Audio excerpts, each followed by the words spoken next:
آپ نے صبر کیا، آپ نے خود کو ٹھنڈا کر لیا۔ آپ کے مخالف نے غصہ کیا، وہ گرم ہو گیا۔ فائدہ آپ کا ہوا کہ ٹھنڈا لوہا ہی گرم لوہے کو کاٹتا ہے۔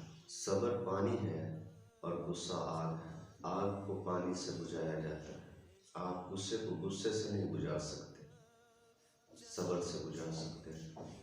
فریقین کہتا ہے کہ جو صبر کر سکتا ہے وہ خواہشات کو پا سکتا ہے، اور قرآن کہتا ہے کہ ان اللہ مع الصابرین، اللہ صبر کرنے والوں کے ساتھ ہے۔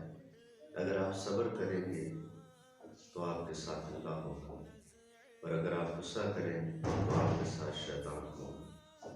فیصلہ آپ نے کرنا ہے کہ اپنے ساتھ شیطان کو رکھنا ہے یا خالق کائنات کا ساتھ چاہیے۔